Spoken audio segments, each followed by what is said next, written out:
Hello, we are the ones you forgot, and this is our follow-up interview with Concert Junkies with Rob and John. My name is Matt. I'm Jenna. I'm Ferd. I'm Lance. Justin, please hit the bell below. Yes. Thank you guys for having us back. We are going to start with this first interview question. So, due to COVID-19, what music except your own keeps you motivated to still play and write? I guess I'll go first. Sure. As in, one of my favorite releases of the year was when Covet dropped their album. Well, that was last year, 2020. We're in 2021 now, which is crazy. But that, and forgive me because I don't know if I pronounce his name correctly, but Tom Misch, I think it's pronounced. Oh, he's awesome. Yeah, like I remember when I discovered him, I was like, Ferd, like you gotta listen to. Yeah. Because I knew it was like up your alley, but I came across him on Spotify, maybe like 2 months ago, and like I've been listening to that on replay. So that definitely inspired me because it was like a new vibe, something that I don't normally listen to. So that was really cool. I'll go next. All right, jump in. I'll probably say. Well, I will say, August Burns Red's. August Burns Red. I can't talk right now. August Burns Red latest album. They've been going at it for a long time, and I've been following them since I was pretty young. So the fact that they're able to still put out this is my favorite album they put out in a while.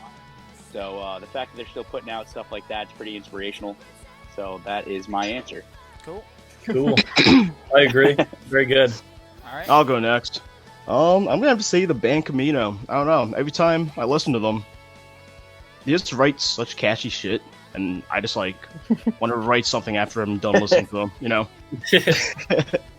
Fair. Lance, what about you? Fair enough. So I've been like trying to write music, like actual, not heavy music, and I feel like whenever I'm listening to I feel like oddly enough, like Emarosa, I listen to them a lot. I'm like, oh, this sounds pretty cool, like musically. Like I want to kind of write stuff like that. Like I don't know, just yeah. Cool. So as far as music that's motivated me to like play and write, I actually haven't really played or written in a very long time. But I mean, I can agree with that, but I'm just being honest. But when it comes to playing shows, actually what kind of makes me motivated to continue to do that and look forward to doing stuff is actually listening to certain live albums. I've been completely hooked on Mumford & Sons live album at the Red Rocks. Not only do I want to go to the Red Rocks and see a show there, but like I listen to it and I feel like I'm there, and I want that again. So I mean, I'm gonna go with that album. Yeah. So I feel like it's a pretty fair, modest answer. We'll move on. So we just released Desensitized. almost 2 weeks. Almost. Right? Yeah. Damn. Yeah. It's been 2 weeks Tomorrow. already. Yes. That's crazy. How did we get the idea for the music video? Did we all have input? Did a label have input? And it's a very emotional song. Was there a past history, or was it present day? We're going to leave that to Jenna.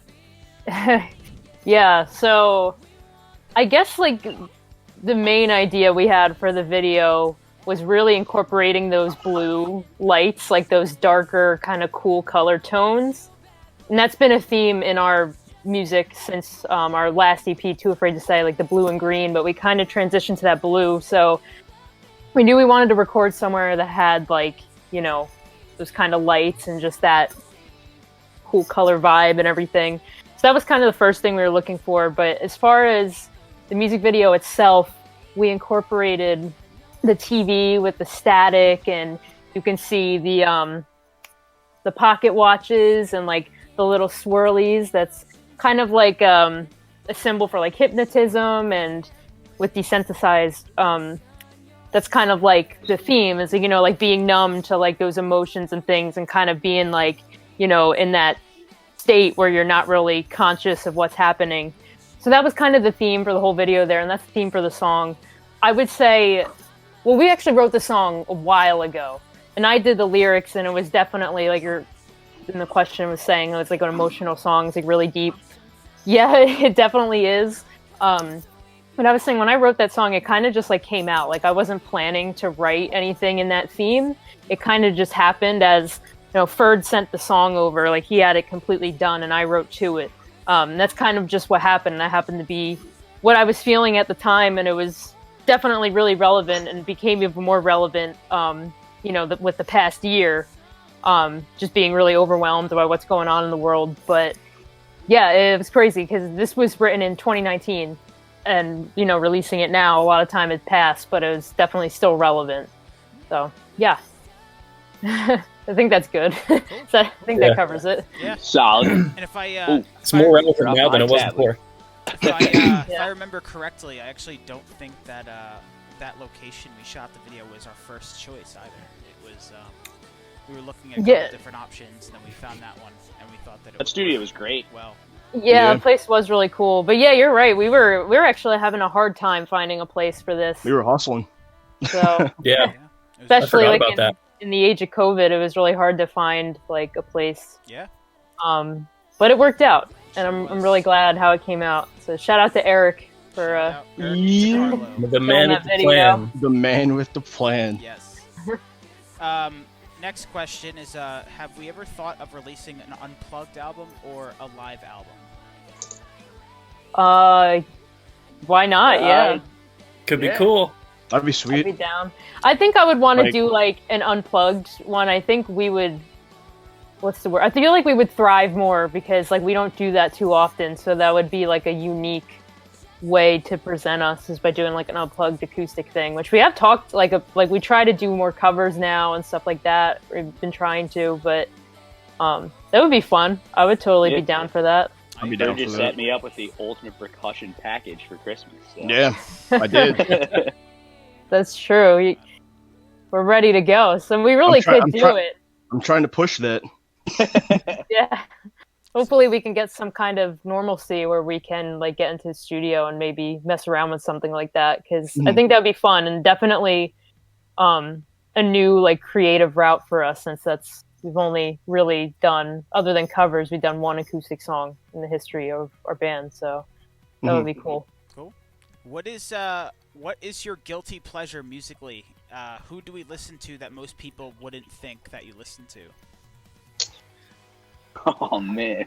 I want to hear Justin's answer. I gotta think of it. Oh, because like I'll give you guys one. I used to listen to a lot of Taylor Swift in high school. There we go. When Fearless came out, I was like, "Yo, this is a bop." You should be. Isn't that like guilty pleasure? Isn't that what's going on like now? Didn't she like re-record? I think she re-recorded "Love Story" or something. Yeah, so you got to get in on that then. Yeah. You gotta check it out. I didn't listen to it yet, but I heard about it. Liz was like, Netflix, weird shows on Netflix. I'm like, that's not the question. Oh, like that's just your guilty pleasure in general. Oh my god. Yeah, That's I just funny. watched like a horrible series today, and I was just like, why did I waste my day doing this? But I'm still thinking about my answer. So Okay. I think I can. I got an answer. Oh, okay, good, go, Lance. So you know how on Facebook sometimes like if you watch a music video, it'll just keep auto playing them, like it'll scroll by itself onto like another one. Oh yeah.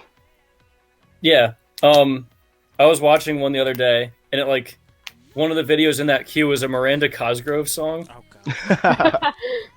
It's called "About You Now." Oh, I remember It's that like- one. Classic. It's like pop punk, like it goes hard. I was like, "There's That no is way a good this girl song. did this song." You know, it's actually funny enough is I actually that song came up like 2-3 months ago, and I was like, holy shit. It's like it's one of those things where like you forgot that part, like you forget a part of your memory that you knew you had, and I remember that shit. Like I was like, oh my god, and I actually did listen to it truthfully. So I mean, We should cover that. that's actually kind of funny. That'd that you be fun. mentioned That would be I was, like, perfect for us to surprised. I was cover. like, this song goes like so hard. That. Yeah. What about The last chorus is just all right, chef's kiss. I know mine. I do Go. know mine, and I've been listening to this song for years. "Beauty and the Breakdown" by the Scene Aesthetic. Oh my god. It's the only song I know to play on the guitar. Number one. whatever reason, I find myself listening to that song at least like once a month. I'm just like, yeah, I'm in the mood to listen to this. I drive for a living, so like, I'll pop that on, and I'm like, come on, take a step towards me. Come on, you guys know that song. God. But yeah, that's my guilty pleasure.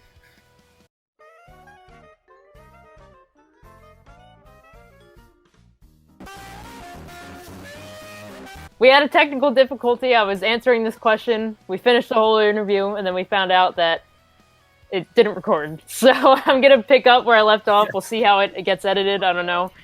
Sorry if it's weirdly cut together and awkward, but whatever. I was saying for my answer, I don't really think of it to be as a guilty pleasure, but I love to listen to like piano playlists on Spotify, like classical or like modern pianists that play. Really like relaxing. Like I love to listen to it before I go to bed, or like I said, like if I have like a stressful day at work and I'm driving home, I'll put that on and it just instantly like calms you and kind of, you know, it's cool too. It kind of makes me feel like, I didn't say this before, but now I'm thinking of it. It kind of makes me feel like I'm in a movie sometimes when I'm driving and it's playing, because it's like, it has that total like, I don't know, independent film vibe. I don't know, it's weird, but, If it's but yeah, rain that's, mood. yeah. If you look out the window, wow, like it's just, I don't know, but that's what I like. I wouldn't say it's a guilty pleasure, but it's definitely, I think, something that wouldn't be as expected of me to just listen to like regularly, but I do. That's fair.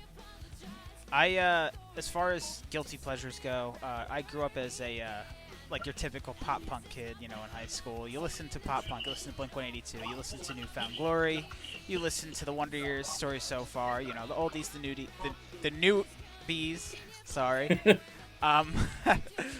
So as far like now, I kind of like listen to different kinds of music. I kind of appreciate music for what it is. I don't label things just because it's not pop punk, because it's not metal, because it's not this. Listen to things for what they are. I actually really like the artist Luke Combs. I'm not the biggest country fan, but I really like his music. The dude's got an insane voice. I've been super into him lately. Tip of the iceberg, hip hop, rap. I listen to Travis Scott. I listen to Post Malone. I listen to Logic. I listen to Eminem. You know, all those kinds of artists. I love them. I definitely wouldn't really expect me to listen to that. And also, my biggest guilty pleasure is butt rock. It is dad metal. It is Disturbed. It is Avenged Sevenfold. It is Motley Crue. I love those as much as I joke around about it with you guys. That's my biggest guilty pleasure. I fuck with it so heavy. I was just blasting Motley Crue the other day, and you know, that's all I can say. Yeah. Love it. Big guilty pleasure of mine. Let's go back to the dinosaur, guys. I did say that it was Dinosaur in the Godzilla. room. I did say it was Godzilla. But if Godzilla is not an acceptable answer, I'm just gonna give you guys the Tyrannosaurus Rex. Big snout, big teeth, still packs a punch. Little hands, Big snout. big snout. So I'm going T-Rex. Big legs. Raptor. Pterodactyl. See, I can't give it like a steady answer because I grew up like loving dinosaurs. I was always watching Land Before Time. I was saying before, like, I didn't, like, I mean, I kind of play with dolls, but not really. Like, I was mainly playing with plastic dinosaurs. I actually think I have one, like a tiny one, on my lamp back there. But, but I would say, like, Justin's answer, I like the Raptors. I always liked them. Stegosaurus, I think is really cool. Then, I couldn't remember, I think Brachiosaurus, is the long necks. Which are cool too. I mean, dinosaurs are all cool. I really can't. It's hard for me to choose just one because just their existence is a crazy thing. So, Doesn't Brachiosaurus sound like a doctor? I'm gonna go see the Brachiosaurus. Like, because I think you're thinking brachial. Brachial is orthodontist, that's and you know.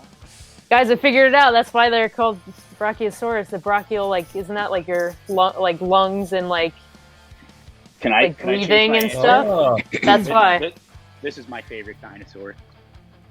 Oh shit, he's crawling. Look at the little dino. Oh my god. Good answer. My favorite is a plesiosaur, because that is what the Loch Ness monster is. Good job. Boom. Thank you, Google. And the spiral things, like Boom, done. Thank you, Lance. those Very fossils cool. that are like the spiral. You know what I'm talking about? Yes. Those like shell things. They're Yeah, cool. that's the chambered nautilus. I didn't remember when you said it before. I didn't know what you were talking about, The Chamber of but I Secrets. do now. They still exist, and they're literally like And so do I. millions of years old or something. Like, it's crazy. Wow. Yeah, those things are pretty rad. No, but the first time you said that, I had no idea what you were talking about. But now Well, I that's do. because the first time I said those like giant horseshoe crab looking things, which I still stand by that. They're pretty cool. But I changed it because I like the spiral ones better. Fair. Oh, okay. So you changed. That's why I didn't know. Okay. From the journey to our first record to now, personally and musically, how have we seen growth?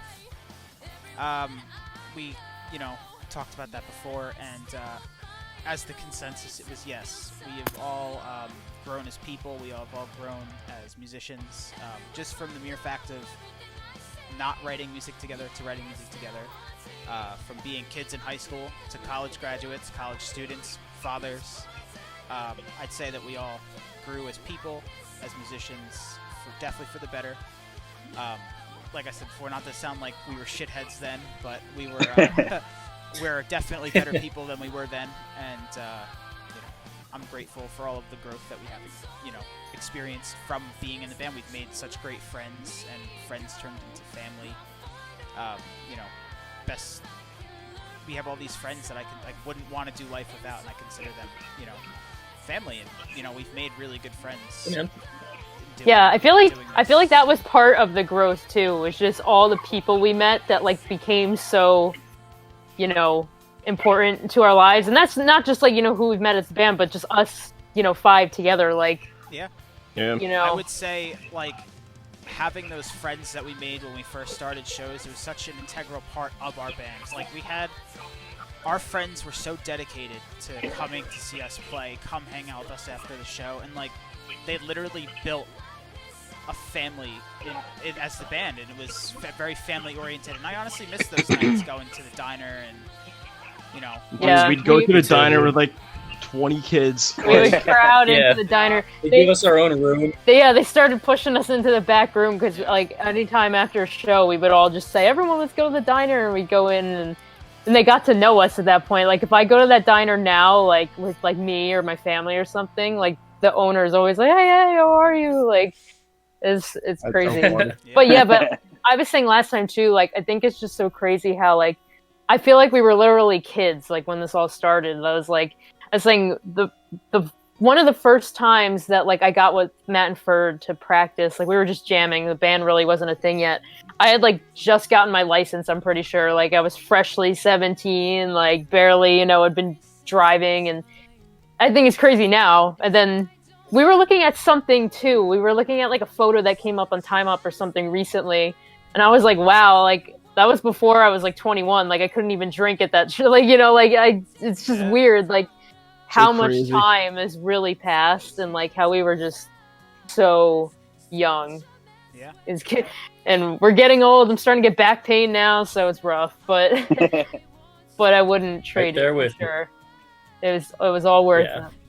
We've all grown, and we love the progress that we have made, and the lives that we, started to build for ourselves and for the band. And love the new music. I love the new direction that we are pursuing, the people that we've worked with compared to when we started. And, I definitely think that we stepped up completely, to different new opportunities and new people and new music. So, yes, we have grown, and I would definitely say we all say it's for the better. So, let's wrap up here. We're gonna tell you where we can be followed, and we're gonna tell you where you can get our new music. We can be followed on all major platforms. We're talking Facebook, Instagram, Twitter, Toyf Music, Instagram, Facebook, the ones you forgot, Twitch. We do streams every now and again, the ones you forgot. You can listen to our new song, Desensitized, and any of our other songs, albums, whatever, on YouTube, Spotify, Apple Music.